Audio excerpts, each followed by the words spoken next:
Welcome to the second episode of the Journey to the Best You series, where I am with my co-host Flo, and today we're going to dive into some different topics regarding inflammation, muscle building, plateaus, stuff like that. Anything related to basically, we've all been there, or at least I have been there, or most of us have been there when you're starting off on your weight loss or fitness journey and you get a little bit discouraged because maybe you see a little bit of results at the beginning, you're feeling a little better, and then you're looking at the scale and not much is changing, or maybe you didn't get any results at all. And so we're going to dive into a little bit about why that might be. But first and foremost, let's just address the fact that that can be very discouraging. When you set a goal for yourself and you're not getting the expected results right away, it can be discouraging. And in fact, that's why a lot of people fall off track.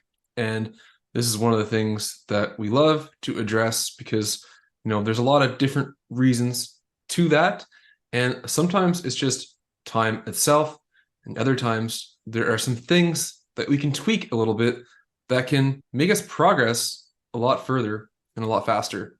Yeah, I think you're right. And from an experience or from a conversation that I had with a client yesterday, it is very real to have been a few weeks in the journey after starting with the goal of weight loss to step on the scale and see that the number has not moved in a while. And in that moment, you feel really discouraged and you think about what you've been doing. And what you've been doing is you've increased the amount and possibly the intensity of your physical activity. You've started to go to the gym more than once a week and you take a walk on your lunch break.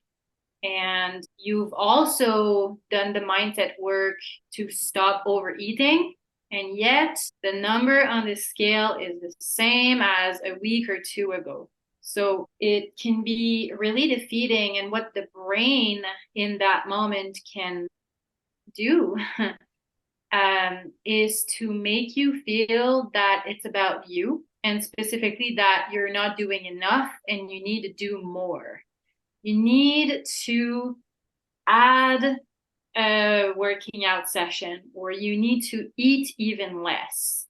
And I believe that this is a slippery slope because the reality is that it's about efficiency. And what I mean by that is your workouts are possibly not as efficient for weight loss specifically as they can be. And your meals are also probably not focused on the nutrients that would promote weight loss as much as they could. So it's not just about how many calories you burn in the gym and how many calories you intake in the day, although the weight loss equation that you need to burn more calories than you ingest, in a day is somewhat true.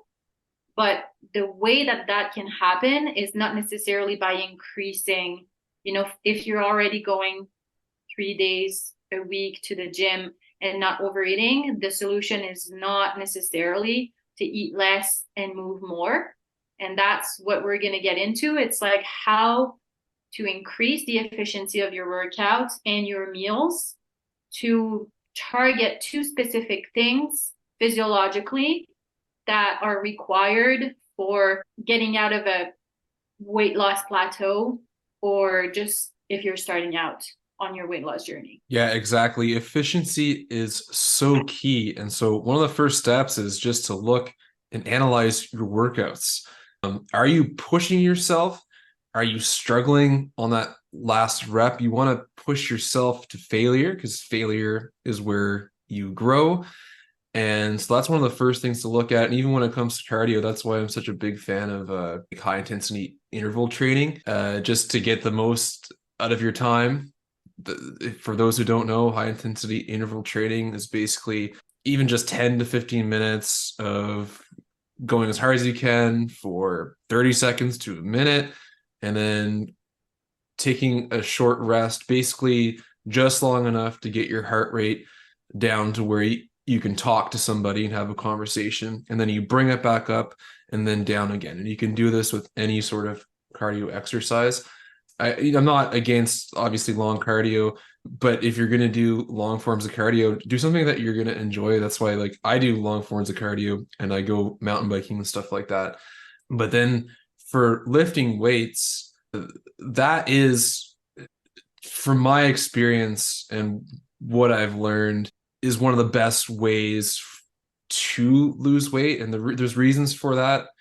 One of the biggest things is it just increases your resting metabolic rate. And basically, long story short, you're just going to burn. The more muscle you have, the more calories you're going to burn while you're just sitting there chilling. And the other factor to that is increasing your VO2 max, which, to sum it up in layman's terms, is just by that's your essentially your circulatory system. So if your things are moving better there, you kind of need that to lose weight, and you'll get more like oxygen into the cells that way and stuff like that, and that's how you burn fat and stuff. So once you realize that and you've analyzed your workout routine and you've sort of optimized it and started putting it into practice, after that it's sort of just a time thing. And that's one thing I'll say too is, you might already be doing all the right things. You might not need to eat less. You might be eating all the right things and your workouts might be fine. And the next step is just giving yourself time. Like, Rome wasn't built in a day. But I'll just say that. But today we're really going to focus on the other stuff, like how do you optimize that? So So let's look at how I analyzed this person's workout so that we can really paint a picture of what was not optimal and how we turned it into something more efficient. Absolutely. Good little case study. Yeah, exactly. So you said your last set or your set that you do. So first of all, when we say a set is a series of like movements that you do in a row. Okay. So it's like, usually it's like from, depending on how you train, it's from 3 to about 15 or even 30 for some exercises. So it's like, yeah, you're from the moment where you start the movement and you repeat it until failure, that's one set. And so when we say that set should be until failure, what we mean by failure is that the last movement that you do, it's literally not possible to like bring it all the way, whether it's like down or up, or the full movement is like barely possible on the last one that you do. And you should be like on the last like 5 or 6, you should be breathing harder and your face might want to like crisp, and it takes really big focus. And I believe that this is triggering for someone who doesn't have the biggest confidence or cares a little bit about what other people think of them, because like that's when you start like looking weird, I guess, or sounding a little louder. And that's something to get over with, to be honest, because that's how training to failure looks like. So the thing is, with this person or with anyone who does not go until failure on the last few little movements of the set, you'll know you're not doing the thing, like the going to failure, if you're able to go back and do another set within a minute. If you can go back within a minute, that means you can lift heavier, you can go harder, and there might be a little bit of a blockage in terms of like who's around you, how many people are close by. But yeah, again, that's something to get over with. So during that 1 minute or more, what can you do to promote the VO2 max? Not for that minute. I'm not really sure for that minute. For increasing the VO2 max, it's really just pushing your limits cardio wise.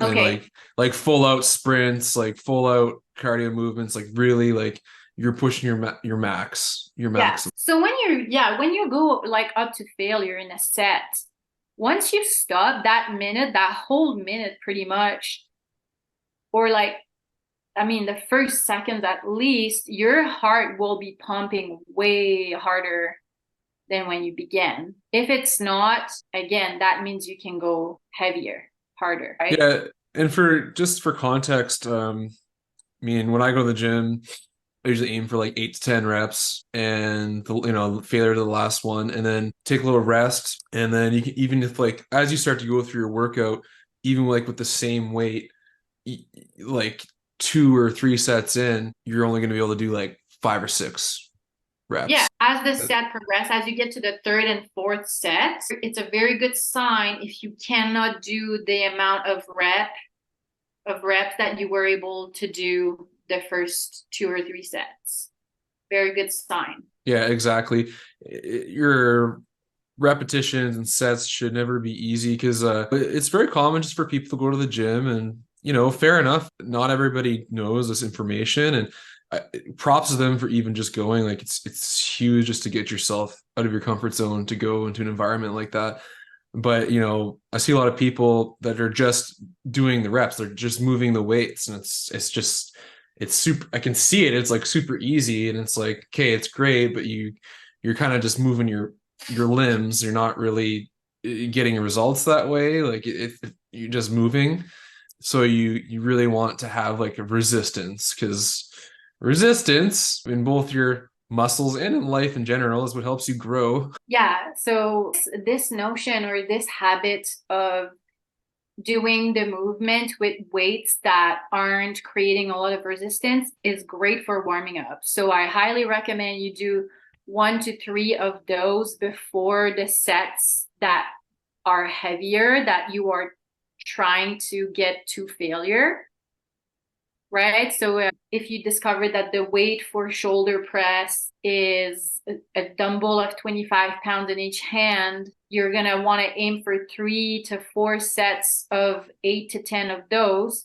But before you even start that, you could do one set with 5 pounds dumbbell and just do that same movement, shoulder press. And you can aim for like higher reps. So you could do 10, 15, 20, 30 reps. And that helps the mobilization of all the muscle and the joints.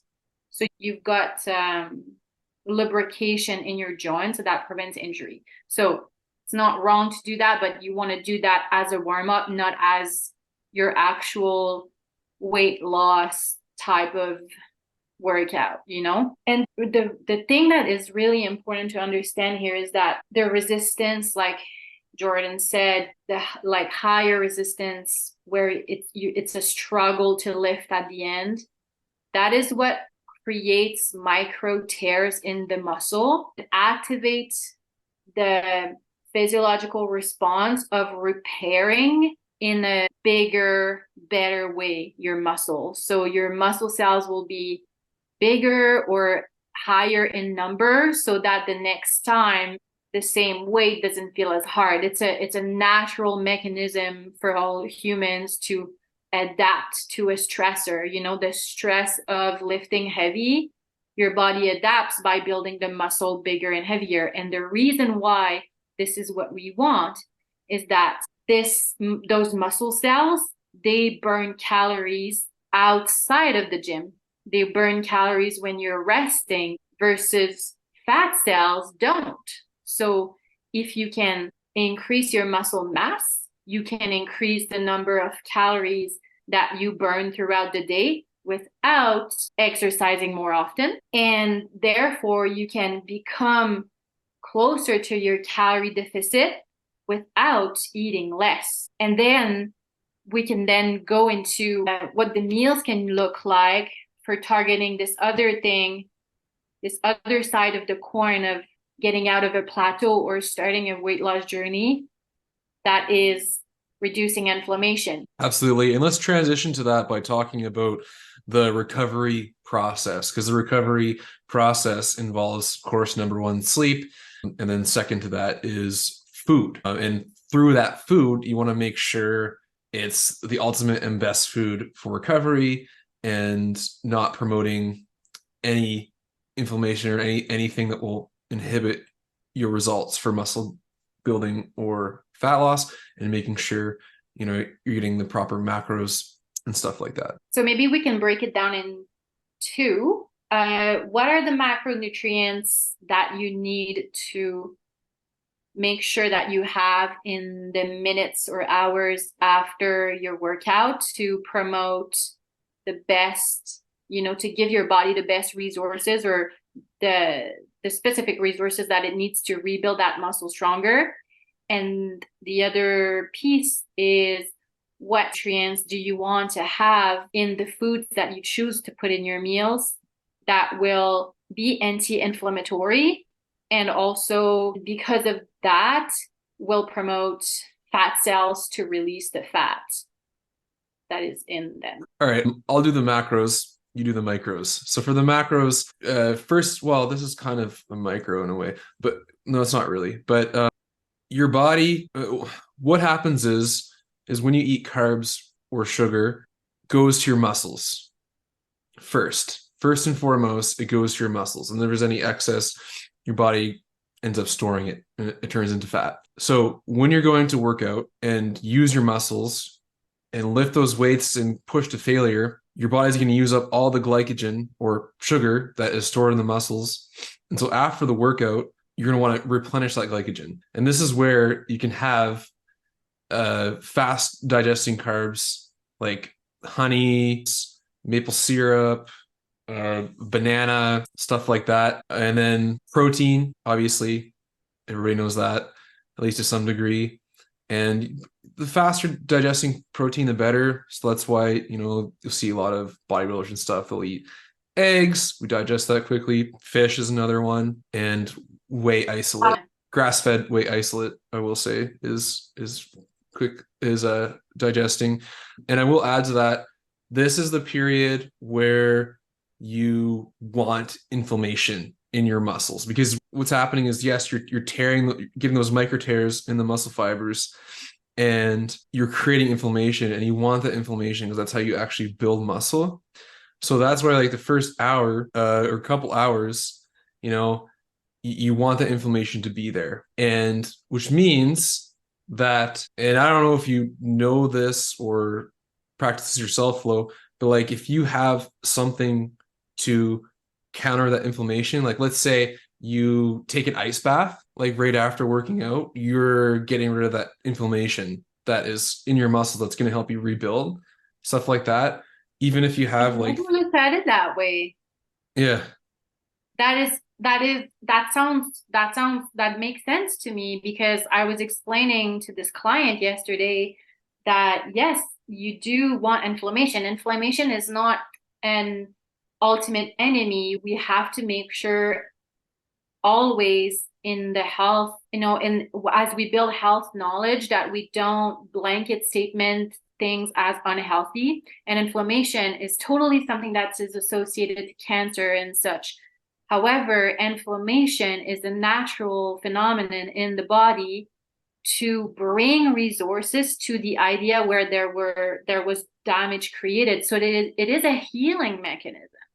And what we want here is to make sure that this is, uninterrupted, so that what we eat is going to be, and not only what we eat, like there's other things that are already in our body that are going to be directed in priority to this area because of the inflammatory molecules that are going to that area because there was damage. So those muscles, there's a natural process that will bring inflammatory molecules in the body to create this repair. And that will also kind of encourage the fuel that you're putting in your body to go there also in the following minutes or hour or two. So it does make sense that you really just want to focus more on the macronutrients right after your workout, the meal that you have after, and focus on the anti-inflammatory nutrients in the subsequent meals the rest of the day.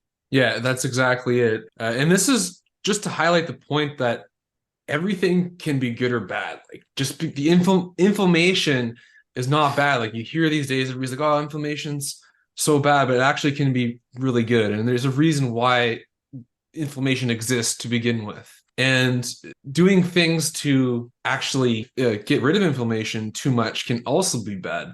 Because like if you have a lot of antioxidants, if you have too much of them, they become pro-oxidants. And like if you're taking too much NAC, you're getting too much polyphenols in your diet or any sort of thing that increases that in your body, it can be end up being too much. Which brings me to also the point where in that first hour or so, even if you have like a smoothie with like a bunch of berries in it that's like filled with vitamin C and stuff, although that's super healthy, what you're actually going to do is you're going to inhibit the inflammation in your muscles. So my recommendation would be like I have berry smoothies, I have them all the time, but have them like, before your workouts, a few hours after, stuff like that. It's just like all about timing and sequencing. And I'm sure like we're going to do more podcasts in depth about going into specifics with timing different foods because I personally learned a lot about that stuff.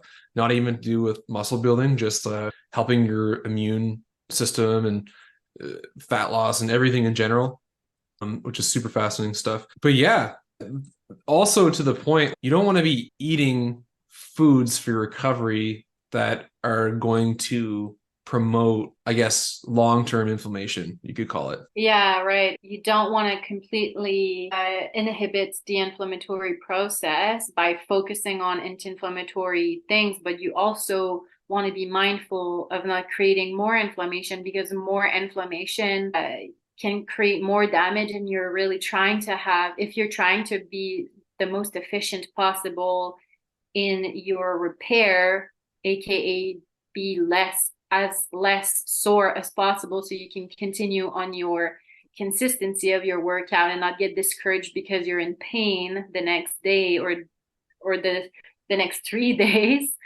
You want to be the most efficient in the repair, the healing. And so you want to make sure that you're not eating inflammatory foods either. Exactly. So to sum it up, I mean, after your workout, yes, inflammation is good and you want that there, but that doesn't mean like we're not saying to go eat a poutine where there's just a bunch of deep fried stuff that's just gonna cause inflammation. You're gonna want to focus on those macros. It's like, yes, have the carbs of the potatoes, but have like a baked potato or something like that. Yeah, focus on whole food and don't worry too much about, I guess, the highest anti-inflammatory foods. Keep those for the subsequent meals. And instead of going into what those foods are, really, that's what Google and Pinterest and search engines are for. It's easy to find a list of inflammatory foods and anti-inflammatory foods, or you can reach out to us and tell us what your favorite foods are, and we can help you categorize them. I love to do that stuff. We can help categorize them into, okay, that's an ideal post-workout, pre-workout, or breakfast or whatever, depending on the timing of your workout.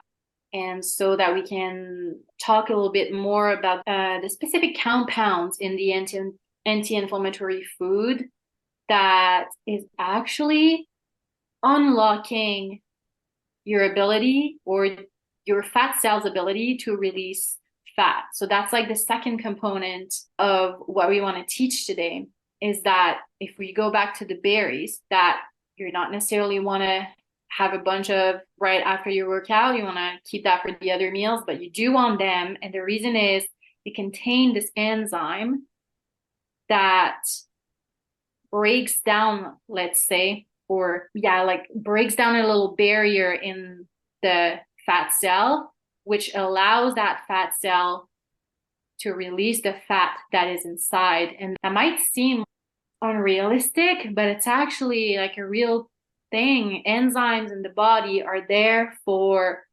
breaking things down or unlocking things. And there is a specific enzyme for unlocking your ability to release fat. And when you don't have much of it, or if you have a high stress aka high inflammation in your body, maybe you don't have enough of that enzyme to sort of do more than managing the inflammation that's already present. So what I mean by that is that perhaps like you do eat berries, but if you like mindfully increased berries or other things that contain anti-inflammatory compounds, you would get so much of it that it would manage the inflammation that is occurring because of, you know, your environment, but you'd have an overflow of it that could then be accessible for your extra fat cells to be releasing more fat. Does that make sense? Oh yeah, absolutely. That's so huge. And just to put it into context too, this concept is why some people, especially, and this is probably going to be another podcast, but especially if you've lost weight before and you've done the weight gain and you've gained weight, lost it, gained weight, lost it, it's going to be harder to lose weight. But that's not always the case. Even if you just have like a lot of inflammation in the fat cells, you have to get rid of that in order for you to lose weight, even if you're counting calories and like eating the right amount of calories and stuff like that. And that's just such a huge thing that I don't think a lot of people are aware of. And this is Mm-hmm. why whole foods and eating healthy and balanced is so important. So you can target those mechanisms and stuff. Oh yeah, and by targeting, like when I was in school and I learned that, I was like, wow, this is groundbreaking information. This little specific micronutrients that you can find in high quantities in certain foods is really literally like a key for the fat cells to open the door and release that fat. And with that, by doing that, coupled with the muscle building and eating more whole and less inflammatory foods. I've helped someone lose, I think she must have lost like about 30 pounds over the course of a year and a half, like a healthy rhythm of weight loss that she never gained back through changing her eating habits. And one of the first ones that she did was increasing foods with bioflavonoids, which is like the specific nutrients that will activate that enzyme in the body, which berries are a good example of, but it's not the only one. Other examples are actually spices like turmeric. Like there are spices, it's like there's not even any calories and it actually add taste to your food on top of helping your weight loss. So yeah, that Even is like, such a key for getting results. yeah, even capsaicin for like the thermogenic effect of that, just spicy food. Yeah. Spicy spices, like spices that feel like it creates heat will generally have a high amount of antioxidant. Yeah. And that gets really, you know, if you want to read about it, that gets quite, yeah, it gets quite technical, but I mean, it's worth looking into because there's so much to be actually. The thing is, like, sometimes it's hard to transition from like fast foods to whole foods because the taste, you know, like the lack of flavor because we're used to the salty things and the sugary things. But when we can bring ourselves to sort of explore spices and like that, which like bring a real benefit for weight loss, it can help the transition. I know it did help for this client. Oh yeah, absolutely. Yeah, this is all so important. And on top of this, like separate from inflammation, I'm just going to say this now, just so we remember, but we could do another podcast on supporting the liver Mm, to help with mhm. losing weight because Yeah. that's a huge factor as well, Oh actually. yeah. If I remember correctly, that person who I just mentioned that I helped lose, I think it's about 30 pounds over a healthy period without gaining it back. There was a focus on the liver at some point because the liver, it's the waste management and it has a link with inflammation and free radicals because if you have like a good elimination, then you have less stuff that stays and sort of becomes toxic in your body. And when we say toxic, we're talking about free radicals, which is inflammatory. Yeah, exactly. And in our 12-week program, Journey to the Best You, a weight loss adventure, it's an adventure. You not only get all the tools to help you shift your mindset and change your habits and empower you, and the group support to help you stay consistent, and the breakthrough coaching calls to dive deep into things that are holding you back and helping you make huge shifts. But Such we as all, stopping overeating. yeah, so just stopping overeating. But we also, Flo and I are here to help you in detail with these things and to tailor an exercise program and protocol, diet, whatever you want to call it, to suit your lifestyle. And not only that, but to do it in a way where you can learn how to do it yourself so that you're not going to be codependent on external forces, whether it's us or other people or programs or diets telling you what to do. You will develop the knowledge and the tools to create your own exercise program, to choose what foods are best for you, and to plan your meals and time them accordingly, and a lot more. Like, this is what we do. So if this interests you, as always, we'll include the links and information to contact us in the show description. And no pressure, like straight up, just book a call with us. Doesn't cost anything. We can just have a conversation, see if it's right for you. Yeah, and you've got time to make a decision. The next cohort starts in January 2024. So you have time. Let's, choose a date to talk and let you make a decision that feels empowered for you so that you jump in at the right time for you. Yeah, absolutely. And I think we covered a lot for today. Did we miss anything or did we cover pretty much everything? I feel complete with this. Yeah, awesome. Me too. And that was super great. So hopefully this gives you some insight in your own life so that you can start making changes. And yeah, just you can be the best you right now. Like, you don't have to wait for anything. And honestly, you don't even have to join our program. Like, you can choose to be who you are and be the person who utilizes their maximum potential every single day.